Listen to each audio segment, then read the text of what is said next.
I know, I got some explaining to do, but that's what this video is all about.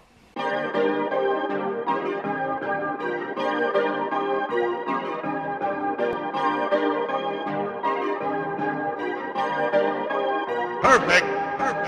What's going on, everybody? It's your boy Miguel Dwayne, and I'm back, finally back with another video, man. And I know it's been too long, been about 3-4 months since I uploaded my last video, and I kind of left y'all on a cliffhanger because the last video that y'all saw, I went and picked up on the Bread Forest. And for those that saw that video and paid attention to every detail, y'all saw that in the middle of that video when I was like having car trouble, and then I end up getting in another car, and I said I would mention that situation in the car. Well, that situation basically kick-started my absence from YouTube. And that's not the only thing either. More stuff happened later after that, to the point where it just gave me a huge setback to where I honestly couldn't upload anything. But I'm here to explain it all, man. I know some of y'all have been wondering where I've been. You know, I still see y'all commenting on some of my videos, and I appreciate all the love, and I'm glad that you guys are still rocking with me. I've had a few subs come through the time I've been gone too, so I'm glad y'all here. If y'all new, y'all enjoying everything, you know what I'm saying? So I'm glad that y'all rocking with your boy. But anyways, man, let me get started, y'all. I'm gonna just start from the very beginning. So Saturday, April 27th, I totaled my car. How did I total it? Well, I basically did the most dumb thing that anybody could ever do. Driving 101, always keep your eyes on the road. I'm leaving my girl's house and I'm on my way to work, right? This was around 11:15-ish. On my way to work, I was on the highway, ready to drive onto the ramp to where I needed to go. It was heavy traffic on the highway, and I'm just fine in the beginning. I'm good listening to music on my phone. But for some reason, there was one particular song that I just want to listen to. You guys ever had that feeling before where you just want to listen to one song, get it out your system before playing anything else? That's the feeling that I had at that time. So I grabbed my phone while I'm in traffic, stopping, going, stopping, and I'm looking through my phone, searching up a particular song from a particular artist, and I didn't even find the song yet either. What happened was, as I was looking, I looked up to check where I was going, right? There's a big Mack truck in front of me, by the way. A big Mack truck in front of me. I knew it was in front of me. I knew what I was doing, or at least I thought I did. But as soon as I look up, I'm getting closer than what I think I was to the truck. And I tried to hit the brake, right? But as soon as I hit that gas, now I tried to brake. I really tried to brake, but my car was just going a little bit too fast, and it wasn't enough. So I hit the back of that Mack truck, and compared to what it looked like, I swear on everything, my car got the worst of it. Like, the Mack truck looked like it just got a scratch, right? And I don't have any photos of the truck that I hit, but I do have photos of my car. And basically, if I move to the side, it looks like this. My car got jacked up. I don't wanna really cuss too much on this, but you know what I'm saying? That's what my car ended up looking like. Now, from my view, of course, I already knew that the car was smashed all the way in the front. And once I look at the hood not only flipped up, but it also bent as well. And there was a lot of smoke coming from the hood, and some liquid was shooting up. And man, I was mad pissed. Not only because of the crash, but because it was my fault. I was gonna be late to work. I don't have a car. That's all I was feeling at the moment. And I was wondering, why is this happening to me? Why did that happen to me? Why did I do that? Why did I decide to search for a particular song while I'm in traffic or while I'm on the road when I could have just let the shuffle play? I get out the car, and from what they were telling me, you know, the driver and the cop that came over, we discussed everything that happened, and basically my car went under the truck. The car went under the truck, and that's how the hood came up, all the way messed up. Had it gone further under the truck, I probably would have lost my life. So I am thankful that I'm still on my feet. I'm thankful that the crash wasn't too bad to the point where my life could have been taken away. But you know, it's still the simple fact that I got into a crash in the first place. The car that I had, I really did enjoy it, so it really messed me up. And what made me mad even more was, you know, my mom and my dad and everybody else, a lot of adults, they lecture young guys like me and teenagers. I'm 22, so I'm gonna say other young drivers to say, you know, they always lecture them and they worry about them when they're driving because they're more than likely to get into car accidents. We're more than likely to get into car accidents. And I always tried to prove that I wouldn't be that person. I didn't want to be added on to that statistic. But unfortunately, I failed to prevent that. So what happens next? Of course, y'all know the procedure of a car accident. Y'all exchanging insurance information and all that stuff. Cop come over. You know, the tow truck comes over, tows my car away. Right before the tow truck took my car, of course, I was able to take all of my personal belongings and anything that I needed outside of the car. The only thing that I couldn't do was open the trunk. All of my controls were done, so I couldn't open the trunk. Whatever I had in the trunk is gone now. I think I had like maybe cones in there. I had 2 cones in there, I think, but I can't take them out. So what happened next after that? Of course, I called the insurance company, talking to the representative or whatever you call it, and telling that person everything that happened. I also got a ticket for the crash because of the not paying attention on the road or whatever. I forgot exactly what it said, but I got a ticket for it. So at some point after that, like maybe a day or 2 after that, my girl was actually very sweet and generous to let me borrow her car so I wouldn't have to go to Enterprise and rent a car. Not to mention, this accident literally happened at the worst time possible. We were towards the end of spring semester and the classes I took was a drive. It was a long drive. So I'm thankful for my girl for letting me borrow her car. But then something else went wrong. I literally had her car for like 2 or 3 days and her car battery died on me. I just remember waking up in the morning, I had to get ready for class. I get into the car wouldn't start. And that didn't make any sense to me because the car, I turned it off the night before. I turned it all the way off the night before, didn't leave nothing on. And all of a sudden the car just wouldn't start. And I'm sitting here like, yo, what the hell happened? And I didn't do anything until later that day or maybe the next day to try to jump start it. You know, my dad helped me jump start it. It looked like an old battery. So at some point we took it to AutoZone to get it looked at, and the guy was able to fully charge it with no problem.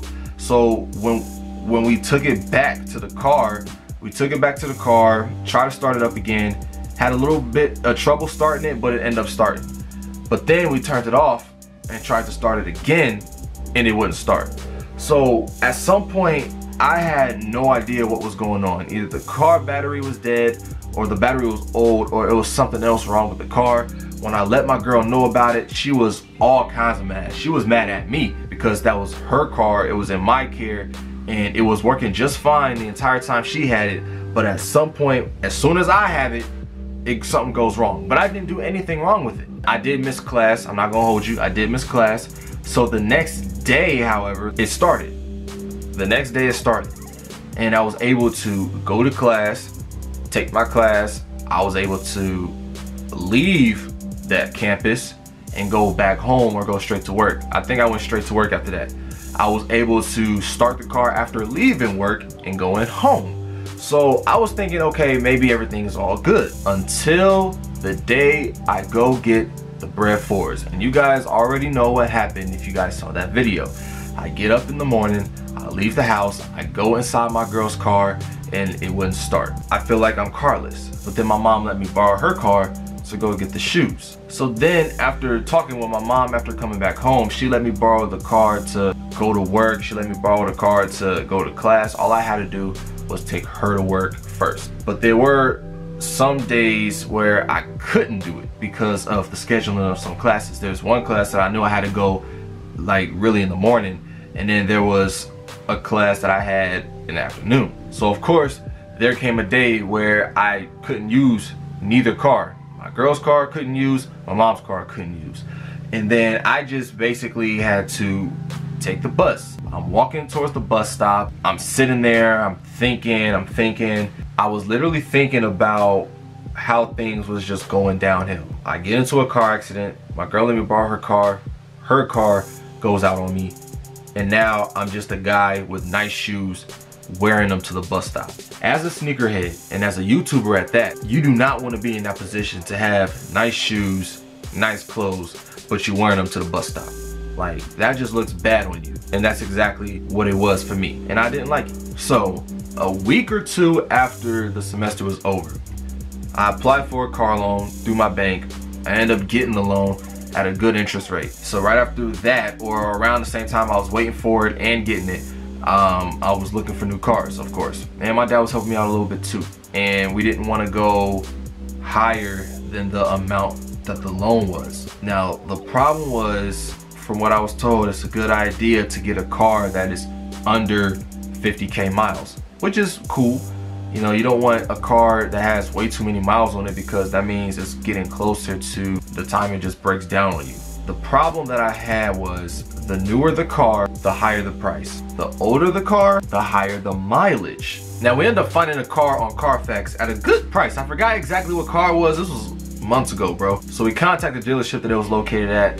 We spoke to the car salesman. He had it literally sitting reserved, waiting for me to show up. Told him I was on the way. If I like it, he showed me the car. I look at it, we're talking about it. But once we looked at the price on it, and he gave us the price on it, it was not the same as what it was online. And we tried to negotiate for him to bring it down to that price, if not maybe a little bit lower. And he was willing to help us out too. But apparently his boss or his manager that was there was in a mood. He was in a bad mood to where he's like, no. So we couldn't wheel and deal.